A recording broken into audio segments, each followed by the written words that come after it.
Some men don't grow old.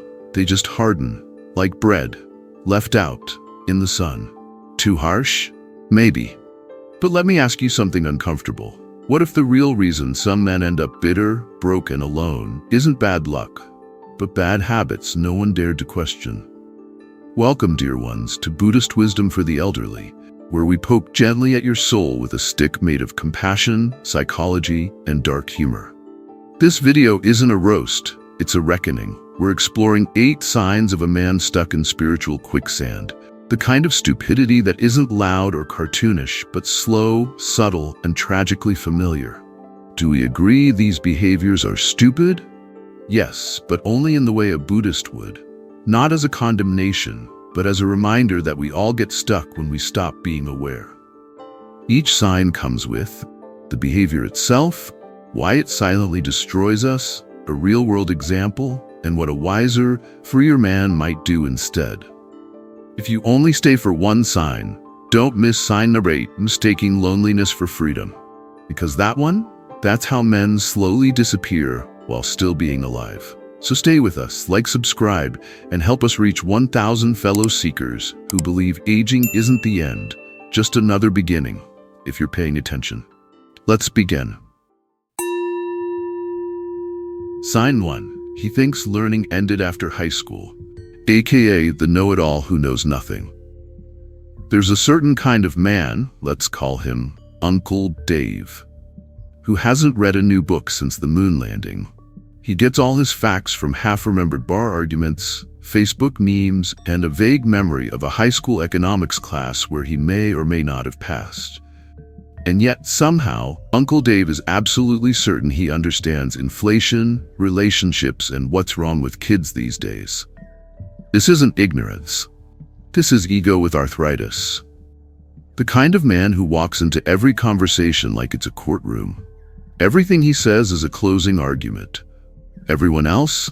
Witnesses for the prosecution. He doesn't ask questions, he gives sermons. Now here's where it gets dangerous. Not for the world, but for him. Because when a man decides that learning is beneath him, he's not just closing a book, he's closing doors. Doors to growth, doors to connection, doors to any conversation that doesn't sound exactly like an echo of his own thoughts. Buddhism teaches us that a mind that's full of certainty is like a cup that's already overflowing. You can't pour tea into it. It just spills over the sides, hot and wasted. And eventually, nobody wants to serve him tea anymore. But don't mistake this guy for a confident sage. What looks like confidence is often just fear in a louder voice. Because to keep learning means you might have to admit you've been wrong. And some men would rather lose their families, their peace, and their teeth than admit that. Let's talk about what happens when a man clings to his certainty like it's a life raft. He starts mistaking volume for wisdom. Yelling becomes his defense mechanism because logic quietly retired back in '98. He treats disagreement like disrespect, as if being challenged is a personal attack and not an invitation to grow. He's allergic to new information. You send him an article, he deletes it. You recommend a book, books are for people with time to waste. And worst of all, he repels people without realizing it. Because nothing is more exhausting than talking to someone who knows everything, especially when they actually know very little. Elderly psychology calls this cognitive rigidity. It's common in aging men who begin to mistake habit for truth. They assume the way things were is the way things should be, and anything new is a threat. Not because it is, but because they no longer trust themselves to adapt. But here's the quiet tragedy. A man who stops learning doesn't just become irrelevant to the world, he becomes a stranger to himself. He never meets the updated version of who he could have been. The version that read the hard book, that had the hard conversation, that listened instead of waiting for his turn to talk. So let's be clear. The smartest man in the room isn't the one doing all the talking. It's the one asking real questions. The one who's humble enough to say, I don't know, but I'd like to. Because in the end, Ignorance isn't the absence of knowledge. It's the refusal to make space for it. And if you're wondering whether this might be you, here's a quick test. When's the last time you changed your mind about something important? If the answer is, I don't remember, you might still be carrying your high school diploma around like it's a license to stop thinking. Don't be that guy. Curiosity never goes out of style, and neither does humility. Sign 2. He blames the soap for being dirty, aka the eternal victim. You ever meet a man who's always the victim of everything? Bad marriage? His wife was crazy, lost his job, they didn't appreciate real talent. 3 failed businesses, the economy's rigged. Diabetes, runs in the family. Lonely? People are just fake these days. This man could trip over his own shoelaces and still find a way to sue gravity. Let's be honest here, we all play the victim sometimes.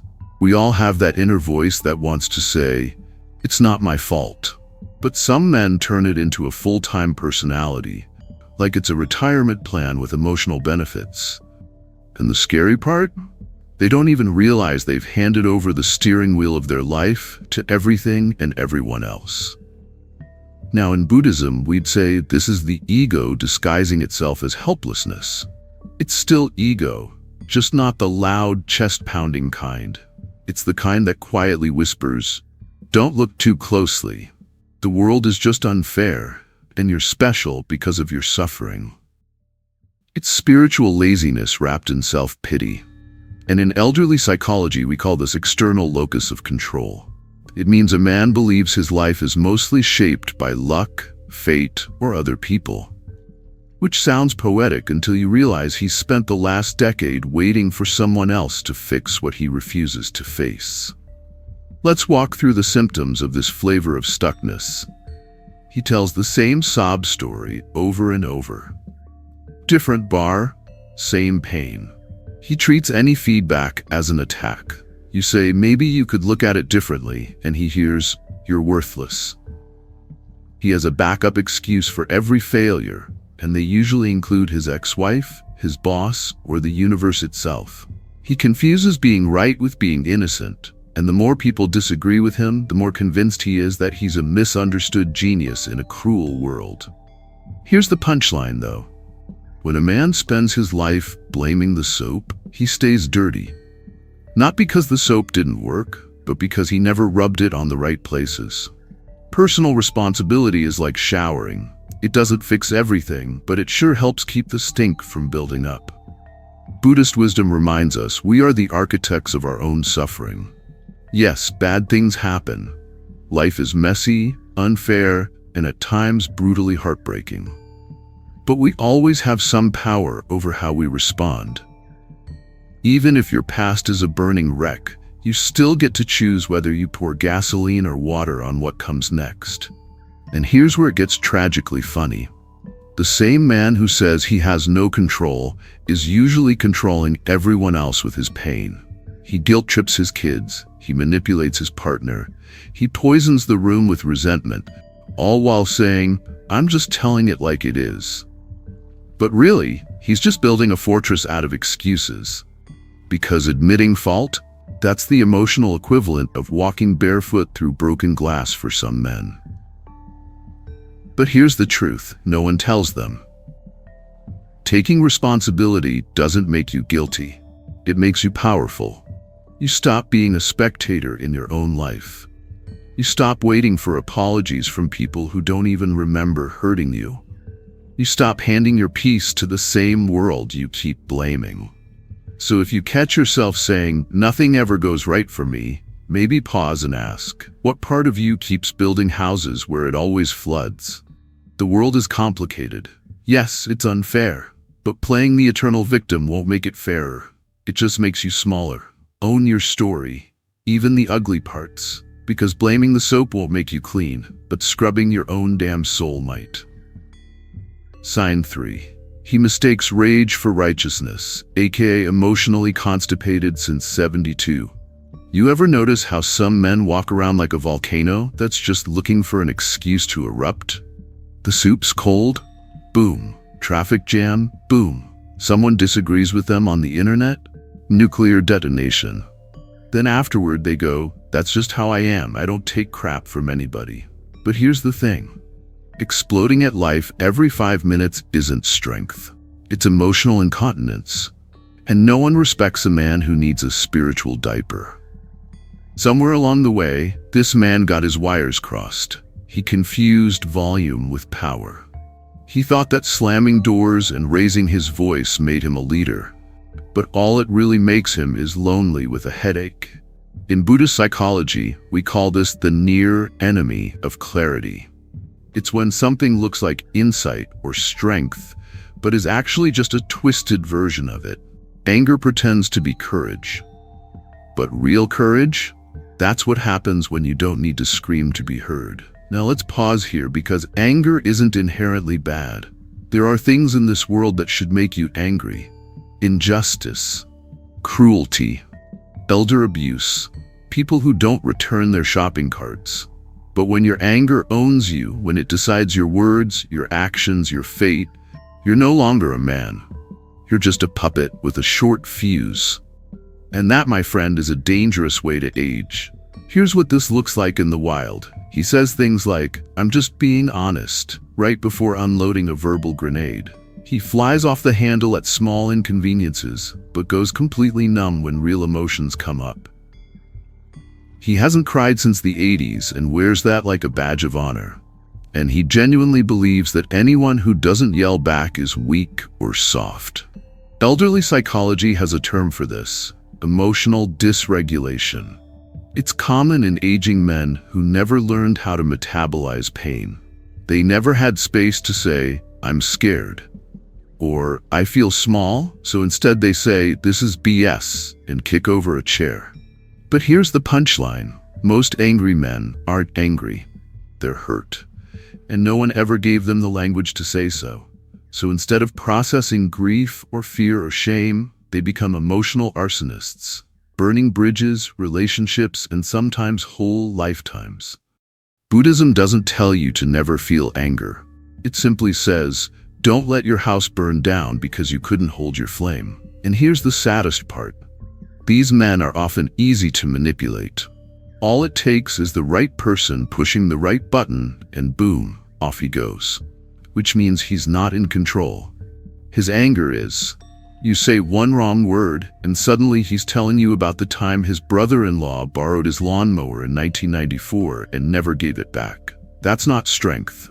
That's a man whose mind is still haunted by decades-old ghosts he never faced. That's a man who believes being feared is the same as being respected. That's a man who's been emotionally constipated since gas was 89 cents a gallon. Now flip that. Imagine a man who pauses before speaking, who can take a deep breath when the world provokes him, who can sit with sadness without needing to punch something, who knows that silence isn't weakness, it's wisdom. That man is rare. And when you meet him, you feel safe. Because he's not a walking time bomb, he's a lighthouse. So ask yourself, when's the last time you got angry and didn't feel secretly embarrassed about it later? If it happens a lot, your anger's probably not protecting you, it's covering you.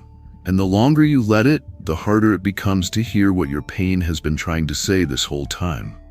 You're not scary, you're just scared. And the moment you admit that, you're finally free. Sign 4. He hangs out with mirrors that clap, aka surrounded by yes men and bitter dads. There's a strange thing that happens to some men after a certain age. They stop choosing friends and start recruiting backup singers. Not companions, not truth tellers, just a chorus of tired voices that echo back, you're right, they're wrong, don't change a thing. These are the men who build their social circles like bunkers, sealed off from feedback, insulated by agreement, fortified by group complaints about how the world used to be better. You know this crew. They gather at the same table at the same diner at the same time every week. They don't talk. They grumble in unison. They're not growing. They're curating their own decline. Now, Buddhist wisdom teaches that your environment is your mirror. Sit among the angry, you will absorb anger. Sit among the peaceful, you will begin to soften. But sit among the stagnant, and well, don't be surprised if your soul starts smelling like still water. This is what happens when a man surrounds himself with people who only ever agree with his worst instincts. When he vents, they cheer him on. When he blames others, they nod solemnly. When he says he's too old to change, they raise a toast. When he speaks nonsense, they give him a gold star for confidence. But let's be clear, these men aren't bad. They're comfortable, and comfort left unchecked becomes a quiet little grave you lie in while still breathing. Elderly psychology calls this confirmation bias in aging identity. The older we get, the more likely we are to seek sameness, not just in routine, but in relationships. We start avoiding anyone who makes us feel unsure, unsteady, or heaven forbid, wrong. Why? Because feedback hurts, growth hurts. And when your ego's already bruised from retirement, regret, or 3 failed marriages, you'd rather hang out with Bob from Bowling League, who still thinks you're brilliant. But here's the dark comedy. You don't know who you are when no one ever challenges you. You just become a caricature of your own ego, a bobblehead version of yourself, nodding in agreement while your actual life drifts further from meaning. And the irony? These men think they're loyal. They think they're keeping each other safe. But what they're really doing is helping each other stay small. They pass around the same complaints like cigarettes. They take turns being the victim. And when one of them dares to say, "Maybe I could have done better," the others jump in like bodyguards. No. It wasn't your fault. She was crazy. That boss was a jerk. You were perfect. But silence is not friendship. Agreement is not wisdom. And just because no one in your circle is calling you out doesn't mean you're doing well. It might just mean they've all given up. In Buddhism, the Sangha, the spiritual community, is not a fan club. It's a group of people willing to sit with your suffering without feeding your delusion. It's uncomfortable, it's honest, it's what real connection looks like. So ask yourself, are you surrounded by mirrors that reflect you honestly? Or just ones that clap, nod, and enable your slow decline? Because if you're always the smartest, wisest, and most righteous man in the room, you're probably not in a room. You're in a hall of mirrors. And no one ever grew from a compliment echo chamber. Sometimes the most loving thing a friend can say is, "You're wrong, my brother, and I still love you enough to tell you." Sign 5, he's addicted to cheap joy, aka pleasure is his religion. Somewhere around midlife, a strange transformation happens to a certain kind of man. He stops dreaming and starts snacking. Not just food, though there's definitely a bag of chips involved. He snacks on dopamine, little bursts of easy pleasure to keep from feeling the deeper hunger gnawing at his spirit. He wakes up, scrolls his phone, clicks on a video about making passive income in your sleep, then spends the next 5 hours doing absolutely nothing about it. Just another cup of coffee, another scroll, another distraction. This isn't a man chasing happiness. This is a man treating his soul like it's on a drip feed. And the worst part? He thinks this is freedom. No boss, no alarm clock, no structure, no real obligations, just doing what I want. But here's the Buddhist truth. Freedom without discipline is just another form of prison. It's the prison of the hungry ghost, a being who can never get full because he's trying to fill a spiritual void with sensory junk food. Let's talk about what this man actually consumes. He watches YouTube videos about motivation but hasn't moved his body in weeks. He flirts online but avoids real emotional connection like it's a tax audit. He's got strong opinions about politics but hasn't changed his daily routine since 2006. And every time he gets restless, he reaches for the easiest, lowest effort option. A drink, a snack, a scroll, a fantasy. He lives for the next hit, but never the next level. In elderly psychology, this is often called diminished future orientation, a fancy way of saying some older adults stop imagining tomorrow. They live in loop mode, repeating the same shallow comforts like a slot machine with no jackpot. And listen, comfort isn't evil. A cozy chair, a good sandwich, a beautiful sunset, all holy things. But when your whole life becomes a series of momentary highs without meaning, that's not comfort anymore. That's spiritual anesthesia. And here's the kicker. These men often used to be driven. They used to build things, dream big, take risks. But now, they avoid challenge the way you avoid opening a letter from your insurance company. Because discipline requires discomfort. It requires long-haul effort without immediate reward. And that kind of patience? Well, it's hard when you've trained your brain to expect fireworks every 15 minutes. But what they don't see is that their pleasure is starting to decay. What once felt good now just feels dull. The beer doesn't hit the same. The shows all feel the same. Even sex, if it happens at all, feels more like a performance than presence. Buddhism would say he's caught in attachment to pleasant sensations, a craving that only grows hungrier the more you feed it. You become a ghost in your own house, a man who's busy all day, yet deeply empty at night. You can't sleep, not because you're restless, but because there's nothing worth waking up for tomorrow. So here's a different vision. Imagine a man who wakes up early, not because he has to, but because his life calls to him.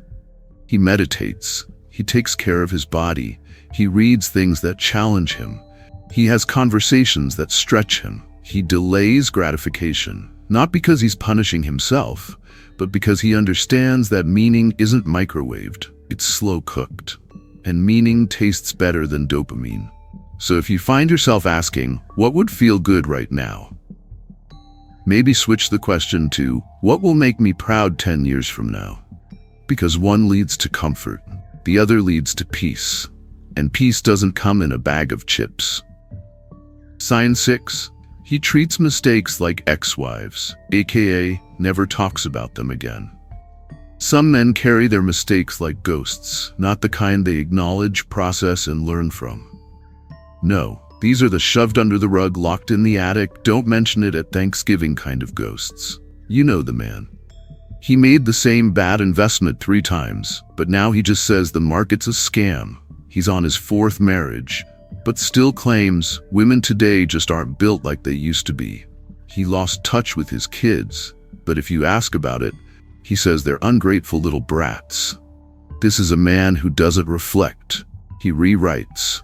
And when that doesn't work, he just hits the mute button on his own history. Here's the bitter truth. A man who doesn't face his mistakes repeats them. He might wear different shoes, he might live in a different town, he might call it growth. But if he keeps ending up in the same place, confused, bitter, alone, it's not fate, it's just habit dressed in new clothes. In Buddhist thought, this is the essence of samsara, the cycle of suffering we walk through lifetime after lifetime until we learn the lesson we've been stubbornly ignoring. But some men, they treat every mistake like an ex-wife. They pretend it never happened, they never really loved her, and anyway, it wasn't their fault.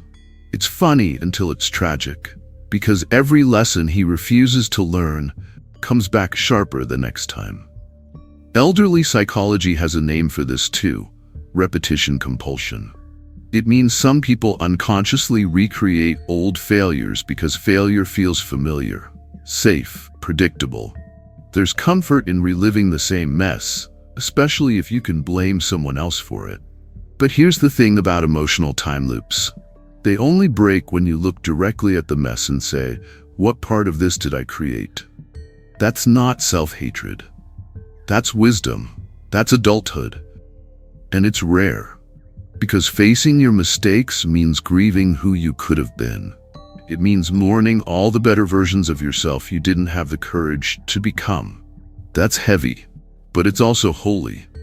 See, there's no shame in failing. Shame lives in failing the same way for 30 years while calling it bad luck. Here's a helpful question to ask yourself. What lesson has life tried to teach me more than once? If you pause, and a painful memory shows up like an uninvited guest, don't slam the door. Let it in. Offer it tea. Ask what it came to teach you this time. Because avoiding your mistakes doesn't make them disappear. It just buries them deeper until they start rotting your future from underneath. And that smell? That's not bad luck. That's you avoiding your own growth. So no, you don't have to talk about every mistake publicly. You don't need a confession booth or a YouTube vlog. But if you can't sit quietly and say to yourself, I messed that up, I didn't know better then, but I do now, then you're not growing, you're just aging. And growing old without growing wise, that's a mistake you really can't afford to repeat. Sign 7. He outsources his soul, aka watches life like it's someone else's show. You ever meet a man who seems like he's still alive, technically, but spiritually, the lights have been out for years? He's not suffering dramatically. He's not flailing in some midlife crisis. He's just absent, physically present, emotionally neutral, spiritually outsourced. You ask how he's doing and he shrugs, same old, same old. But if you look in his eyes long enough, you'll notice it. Nobody's home. This is the man who knows more about Netflix plot twists than the shape of his own grief. Who can recite political rants verbatim, but hasn't asked himself a sincere question in 20 years. Who follows every public scandal, but can't feel anything real when his own relationships fall apart. This is not apathy. This is spiritual outsourcing. In Buddhism, there's a name for this: mindlessness. Not the kind where you forget your keys, the kind where you forget yourself, where you live on autopilot so long, you forget what it means to be awake. Elderly psychology would call this emotional withdrawal or even learned numbness, usually rooted in years of disappointment, quiet failures, or just plain overwhelm. At some point, he stopped checking in with his soul. It had too many unanswered calls, so it just stopped ringing. Let's walk through the symptoms. He watches 6 hours of TV a day and still feels bored. He knows what his neighbors are doing, but can't remember the last time he looked in the mirror without flinching. He hasn't created anything in years. Not a poem, not a project, not a single honest sentence in a journal. And when he's alone, he keeps the noise on. Not because he loves the sound, but because silence reminds him he's disappeared. Dark? Yes, but real. This man has handed his soul to distraction, to screens, to opinions, to routines that require no risk and even less honesty. He's so far removed from his inner life that he starts living through others. Other people's drama, other people's opinions, other people's passion, pain, purpose. Meanwhile, his own life? Flatline. And here's the kicker. He thinks he's just getting older. But what he's really doing is slowly ghosting himself. And yet, there's still time. You don't need to buy a van and drive across the country at 70. You don't need to become a monk or write a memoir. You just need to check back in, sit still, turn everything off. Ask one question: what's missing in my life that no one else can give me? That's your soul's voice, tapping on the glass. It's faint, but it's there. It never fully leaves. The Buddhists say that awakening isn't dramatic. It's quiet. It happens the moment you stop scrolling and start listening. So if you've outsourced your soul, take it off the cloud, reinstall it locally, because no one else can live your life for you. And if you wait too long, you'll end up watching reruns of a show you were supposed to star in. Sign 8. He mistakes loneliness for freedom, aka the isolated genius complex. Some men call it independence. They say things like, I don't need anybody. I like being alone. People are too much drama anyway. And sure, sometimes that's true. But more often than not, it's just loneliness dressed up in cowboy boots, pretending it chose to live on a mountain. See, there's a particular kind of aging man, sharp, stubborn, often clever, who's been burned enough times that he's decided the safest thing to do is become his own island.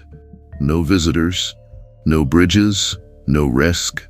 He eats alone, sleeps alone, thinks alone, dies alone, but thinks of it as some noble, self-contained legacy. But here's the Buddhist truth. There is no such thing as freedom without connection. Because the moment you wall yourself off to avoid being hurt, you've already been hurt. And now you're hurting yourself on a loop. Elder psychology calls this emotional self-isolation, a protective defense. But let's call it what it really is: abandoning yourself by pretending you've outgrown others. This man tells himself he's free, but freedom without intimacy is just a well-decorated cell. You want to see this in action? He says he's just taking time for himself, but can't name one person he's called in the last 3 months. He romanticizes solitude right up until his birthday, then quietly wonders why no one remembered. He claims he's too wise to tolerate people's nonsense, but truthfully, he's just never learned how to be vulnerable without feeling weak. He's got hundreds of strong opinions and 0 people he trusts enough to share his fears with. He lives like the last man on earth and calls it peace. But real peace? It's not about being alone. It's about not being afraid to be seen. And that's what he's actually running from. Not others, but the mirror that relationships inevitably hold up. Because when you're in relationship with a friend, a partner, even a good dog, you start to see all the ways you've hardened. The calluses on your heart. The places you stopped believing you deserved softness. And that mirror is brutal. But it's also the only one that can show you where your soul still lives. In Buddhism, we call this interbeing, the understanding that nothing exists in isolation. We are not separate. We are woven into each other's stories, and the second we try to escape that, we start to unravel. So yes, alone time is sacred, but a life without connection, that's just self-protection with good marketing. The real sign of a wise man isn't how well he can be alone. It's whether he can let someone close enough to see him cry without feeling small, to laugh from his belly, to sit in silence with someone and feel more alive, not less. So ask yourself, is your solitude nourishing you or numbing you? Are you living like a monk or hiding like a wounded boy who swore never to be disappointed again? Because a lonely man can convince himself of anything, but a connected man doesn't have to. He's already home. Not because he lives alone, but because he's not afraid to let someone in. So if any part of you winced, chuckled, or nervously coughed during this video, congratulations. That's your soul doing a little stretch after years of sitting still. We've walked through 8 signs of a man stuck in self-made suffering. 1. The one who thinks learning stopped after high school. 2. The one who blames the soap for being dirty. 3. The one who mistakes rage for strength. 4. The one who surrounds himself with echo chambers and dad hats. 5. The one who worships cheap pleasure like it's a spiritual path. 6. The one who buries mistakes like ex-wives. 7. The one who outsources his soul to distractions. 8. And finally, the one who confuses loneliness with liberation. Maybe you saw your brother in here. Maybe your father. Maybe, if you're honest, your own reflection in the bathroom mirror that fogs up just enough to keep the truth blurry. But here's the gift. Stupidity isn't permanent. It's just what happens when we stop paying attention. And awakening? That begins the moment we laugh, admit, and lean in, without shame, but with sincerity. So if you found even one sign that made you think, don't keep it to yourself. Like the video, share it with someone brave enough to look in the mirror with you, and drop a comment. What's the one sign you've overcome or still struggle with? You'll help us reach 1,000 gentle souls who know that aging isn't decline, it's spiritual sharpening. Until next time, keep growing. Even old trees bloom again in spring.